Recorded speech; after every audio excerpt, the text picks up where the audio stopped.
before we start, let us all stand for the opening prayer. Okay, Kirby, please lead the prayer. Okay, in the name of the Father, the Son, and the Holy Spirit. Amen. Angel of God, my guardian dear, to whom God's love commits me here. Ever this day be at my side, to light and bright, true and kind. Amen. Okay, good afternoon, everyone. Good afternoon, teacher. Hello, I am Teacher Rose, your English teacher for today. So, before we start, please pick up a piece of paper under your chair and arrange your chairs properly. Okay, then you may now take your seats. Okay, let's check your attendance. Who's absent for today? None, teacher. Okay, very good. Before that, we have 8 classroom rules. First, raise your hands when someone talking here in front. So second, listen carefully. So you must be listen carefully to your teacher. Third, be quiet. So you have to listen your teacher and be quiet in your area. Next, do your task. Do your task when we have a activity later. And lastly, be friendly to your classmates.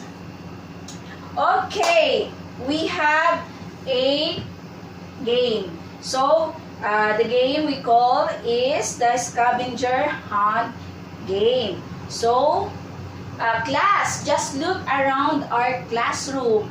Okay, I want you to find 3 things that you can see, touch, and hold. Okay?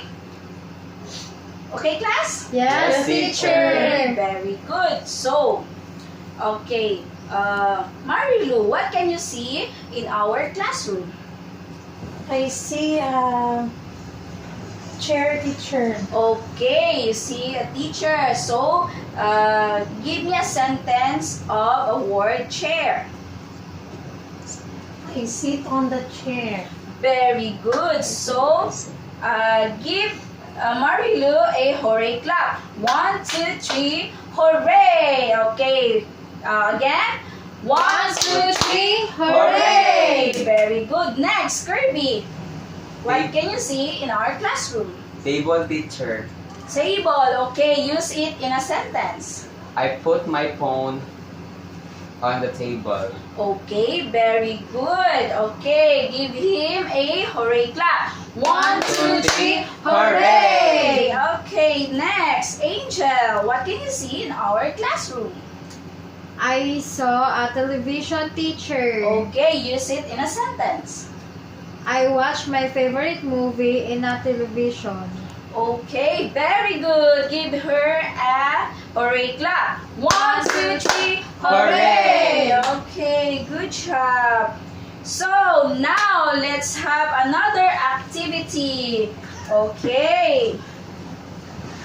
I have here a ball, and when the music is while the music is playing, you can pass the ball next to your classmate, and when the music stops, you will be the one who pick here inside our box, the word inside in our box, and you will read this and identify what kind of a noun is this. If it is a person, place, animal, or a thing. Okay, start. Can we start? Yes, teacher. Okay. Start! If you're happy and you know it, stomp your feet. If you're happy. Okay, Marilu! Pick here inside the box. Okay, pick. Okay. The word is? A ball. Okay, ball. Bowl. Ball. Okay, what kind of a noun is this? It is a name of a thing. Very good. Next. Okay, give her a hooray clap. 1, 2, 3, hooray! Next.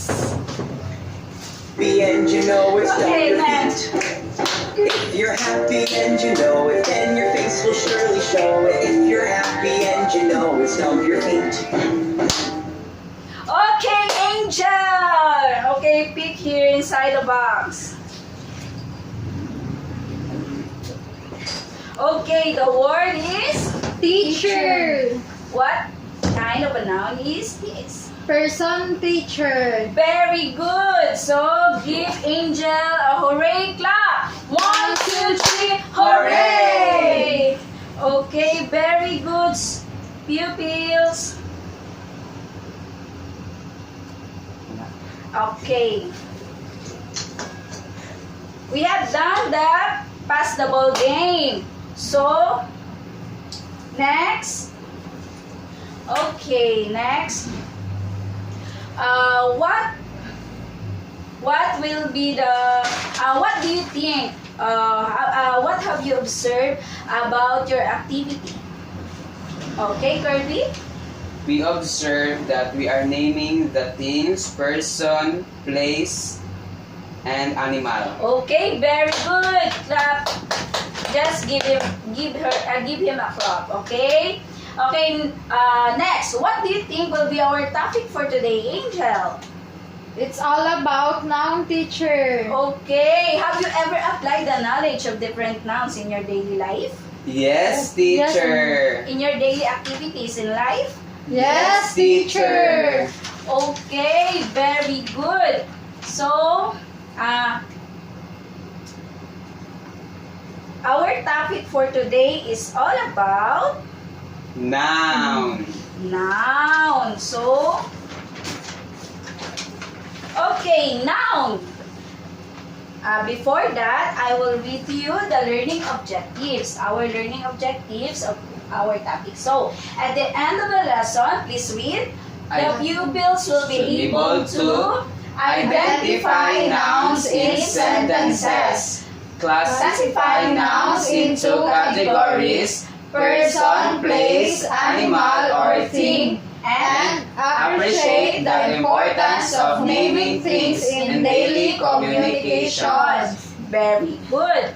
So what is noun? So noun is a word of a person, place, animal, and a thing. So nouns are words we use to identify the name name something around us.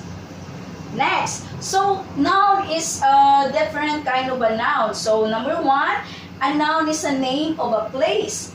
In a person, rather. Example, girl, doctor, Andrew, what else? Marilu. Father, mother, sister. Oh, very good.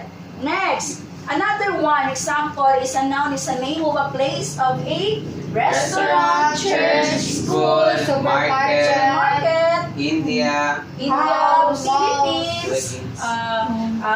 kitchen, Mall. inside the area inside of our Living room.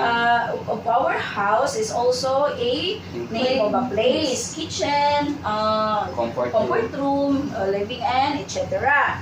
Next, we have also a noun is a name of a thing. Example, bag, Clock, book, pencil, table, chair, TV. etc. Very good. Next, a noun also is a name of an animal. Example, deer, dog, pig, cat, chicken. mouse. Okay, very good.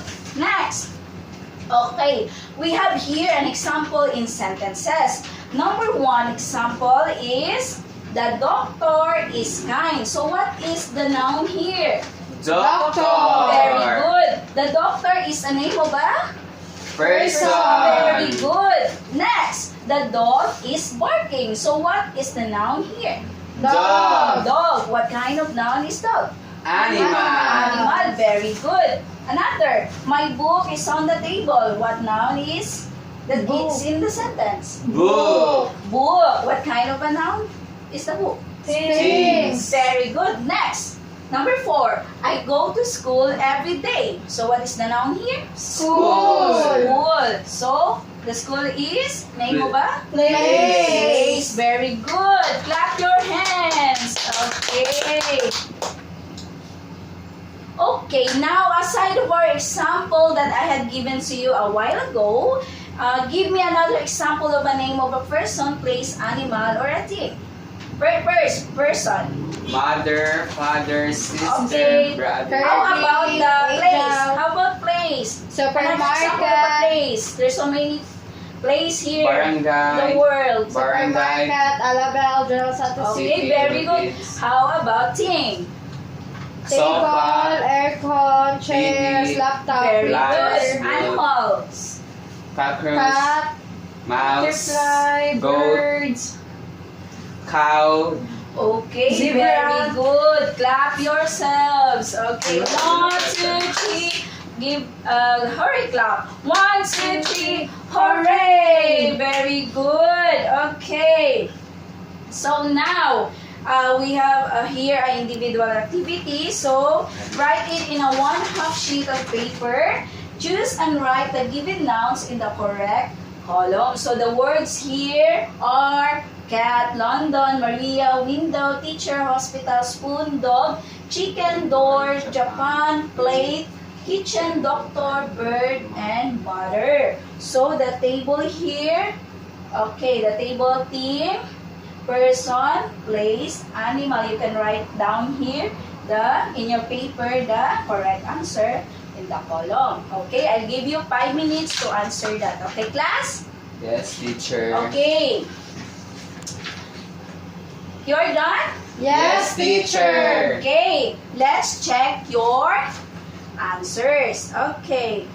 The answers, the column in the in the team, the name of a team are Spoon, door, plate, and window. Next, how about the name of a person?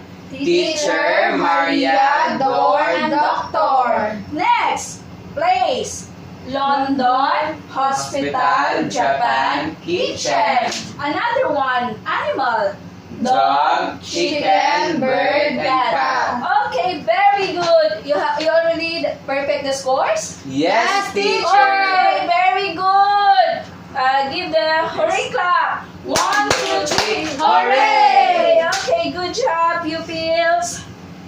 Okay, we have here another activity. So, identify the underlined word in each sentence.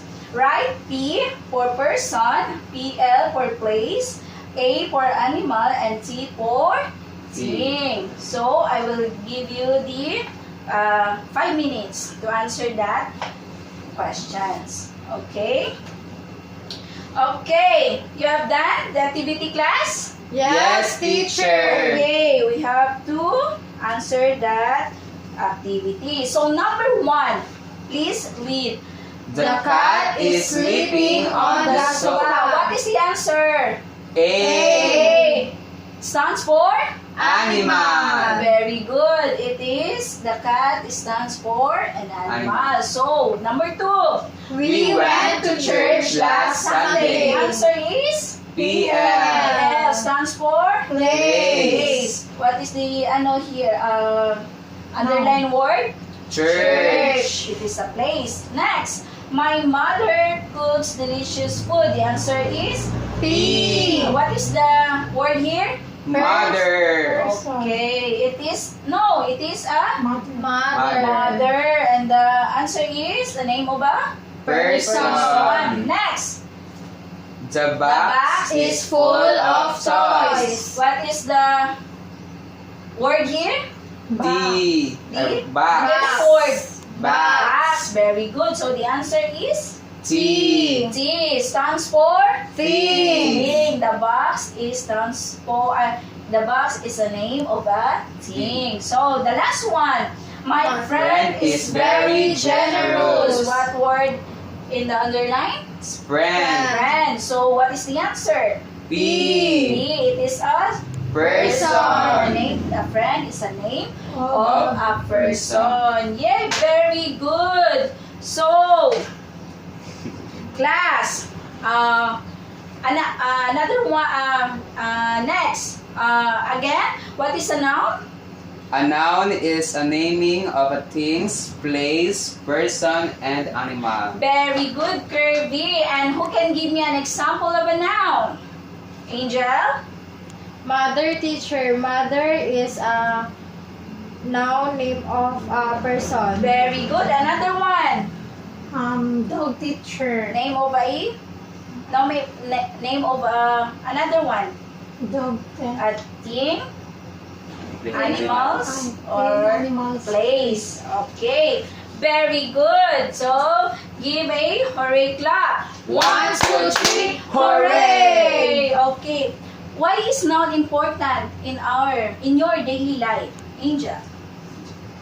Because Because nouns are essential for clear communication.